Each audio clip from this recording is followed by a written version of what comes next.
Hey guys, I am back, and I know you probably thought I was dead, but I'm still here. First of all, I want to tell you I apologize for being gone so long. I have a lot of reasons for not posting a video in a while, which I will tell you after the main part of this video. And it may look like a total mess today, but that's because I am. I just had ACL reconstruction on February 5th, so I'm having a really hard time getting around. I can't walk without crutches. Going to the bathroom or taking a shower is exhausting for me, so this is like a really big deal to get this all set up. And look at this hair. I mean, what is this? I'm really not feeling well today either, but I really wanted to get this video up because it's about something that I really care about, and that is mental illness awareness. This week I'm doing the mental illness read-along. I will leave all the information down below, the creator and everything. I was really excited to see this read-along because mental illness awareness and mental health awareness is something I care about a lot. First of all, I want to talk a little bit about mental illness. There's such a taboo and such a stigma surrounding mental illness, and I think that if we're going to get better treatment and get better as a society, then we need to address that, and it needs to be something that we talk about all the time. It needs to be something that is brought up just the same as any other illness like cancer or diabetes. If someone has a mental illness, it does not mean they're crazy. It does not mean they're weak. It does not mean that they are trying to get attention. It does not mean that they are choosing to have this. I feel like we've come a long way, but I feel like we have still such a long way to go. So many people are misinformed about mental health, and it's really scary and it's really detrimental. It really makes it hard for people who are suffering to get help, and I really think we need to change that. So many people are affected, whether it's depression, anxiety, eating disorders, bipolar, borderline. A large majority of people in America and all over the world suffer from depression and anxiety. Those are probably the top ones. They're so prevalent, and yet they're so misunderstood and not talked about. We need to bring awareness to this in any way we can. I've personally been affected and had many people in my life who have been as well. I don't know how deep I want to get into it. I suffer from depression, anxiety on a regular basis. I have for most of my life. Sometimes it can be almost debilitating. I've had many people that I was close to commit suicide, including friends and family. Just a couple years ago, I lost a lady I worked with, my stepdad, and my great uncle to suicide. That was one of the hardest years probably of my life. I feel that I've been on both ends. I've been the one who was suicidal. I've been the one who has suffered because somebody else has taken their life. And there's so much stigma around suicide as well. People saying it's selfish, people saying that, you know, like it's a horrible thing to do to other people, but really I feel like when you're suicidal, you are sick, you have depression, you're so depressed that you can't think straight, and we should not be judging people who are making decisions in that state of mind because they need help and it's an illness. So I think that's really important to remember. For a long time I struggled with an eating disorder, and I've had many friends who've struggled with the same thing, and so that is really close to me, something that I really care about. My dad is a psychologist, and I grew up really, I feel like I've been really informed about mental health my entire life.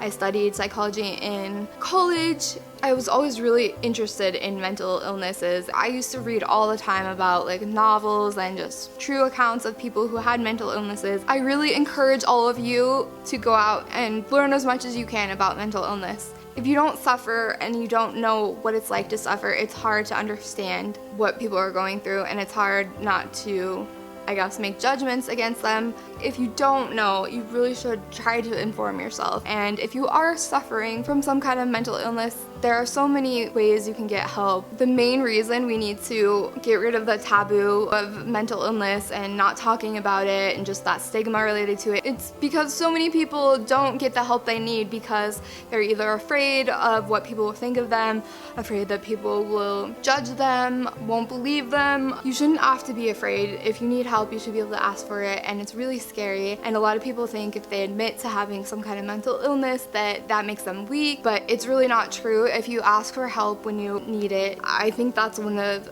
the most courageous things you can do. I think you have to be very strong to do that, to ask for help. It might not always be easy. The first time you ask for help, you might not get the right person because a lot of people, like I said, are misinformed about these issues, and They might not understand, they might say the wrong thing, they might make you feel worse, but keep trying until you get somebody who can help you, because there are people out there. I went to a really amazing treatment center years ago that really made a difference in my life. I have an amazing doctor, amazing therapist that really just care about my welfare, and they don't judge me. If you need help, talk to somebody, and if you ever feel sad or like you want to take your life, or if you know somebody who does, there's a suicide hotline. I will leave all the links below. If you just need to talk to somebody about anything, you can message me about that, and I will try to do the best I can to respond. Obviously, if you are feeling suicidal, you need to call 911. I am not a doctor, and I don't know how much I can help, but I can be a support. Tell people that they don't have to feel ashamed to have a problem, that they don't have to feel bad about themselves because they are sick. There's this quote that says something about like you wouldn't tell a cancer patient to just snap out of it, and why would you do that with depression? It doesn't work like that. Don't judge yourself because you're not choosing it. It's not something you choose. Your brain is what you think with, obviously, but it's also just an organ, and you can still have illnesses and diseases of the brain just like you can anywhere else in your body. It hasn't always been easy for me. There's been lots of judgmental people who don't understand depression and don't understand what it's like to suffer so much. You're just gonna run into those people, and that's why I think it's so important that we have this and that we make people understand, because you really should not have to suffer, and you should not have to go through this alone, and treat it like it is, like an illness. This topic is so important to me, and I just want to be able to express how I feel about it and tell you that you're not alone if you're struggling. Don't be afraid to get help. Don't be afraid to talk about it, and keep talking about it, because we need to change the way society looks at it. I don't really have like specific books I'm reading for the readathon, but I'll show you a couple that I'm planning to read. I'm gonna have to get up and go find my books. I don't know why they're not sitting next to me. I have some books that HarperCollins sent me.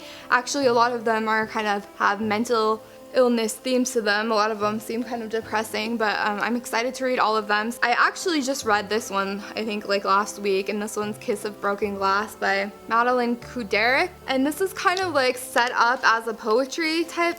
This book is about cutting. I already read it last week, and I wasn't very impressed by it. I didn't think it was that great, but if you're interested, there's that. It's new, and well, it came out last year, I believe. Then I have another one HarperCollins sent me, and that is Playlist for the Dead by Michelle Falkoff. That could sound bad if I said it wrong. This came out in January, I believe. This is about a boy whose best friend commits suicide, and just him dealing with that, and his friend leaves him a playlist and tells him that he'll understand. It kind of reminds me something of Love Letters to the Dead, sorta. I didn't read that, but I mean kind of in the same vein, and it's kind of like 13 Reasons Why, that kind of type of thing. I've started it, but I haven't gotten very far in that yet. Another one that HarperCollins sent me that I'm planning on reading is called My Heart and Other Black Holes. I'll put it right up here. That's just like me to lose it when I need it. That one is about a girl who's planning on killing herself. She builds a relationship with a boy who I think is also planning to kill himself, and then she has second thoughts about doing that. Then on my reading app, I have this one I'm reading right now. It's called The Disappearing Girl by Heather Tofin Wood. It is about a girl with an eating disorder. I have a lot of excuses as to why I've been gone. None of them are really good ones. Last fall my grandpa died. That's been really hard on me. I did have an exploratory surgery at the end of December, so that kind of put me out for a little while, and then I had this knee surgery. I've been sick a lot. I have a lot of health issues, nothing serious, but it really does prevent me from having a lot of energy. And like I said, like I just talked about, I struggle with anxiety and depression. Depression really plays a huge part in me not putting videos up. I get really sad, and it really takes a lot of my energy away. Anxiety is another reason, because sometimes I just have so much to do. I get so overwhelmed that I just totally shut down and I don't do anything. Like, I love YouTube, I love making videos, I love watching videos, but when I feel overwhelmed, I just like shut myself off from that world. That's just the way I am. I'm working on it. I'm trying really hard to keep a schedule. If you haven't seen a video for a while and you're wondering, I'm always usually on Twitter. I update on Twitter pretty regularly, so you can always find me there. I'm not at my house right now because my house is being worked on, so that's another thing that's just stressful mess. I feel terrible, but I'm still around and I'm still planning on making videos and doing booktube. So I'm just gonna do the best I can do and just hope that's good enough, and I'm sorry. And I do greatly apologize. Thank you to everyone who's subscribed to my vlog channel too. That means a lot to me. If you want to subscribe, I will link that below too. If you have any questions or if you need any more information about anything, let me know. I'm so sorry I've been away so long, but I'm back, bitches. I love you all. Keep fighting, don't give up. Okay, goodbye. If you're interested in any videos on mental health or mental illnesses, there's a really great YouTuber named Kati Morton. She is a therapist. She's really helpful and really sweet. She'll talk to you. She answers your questions. Maybe if you want to get more information, you could start with her videos because they're great.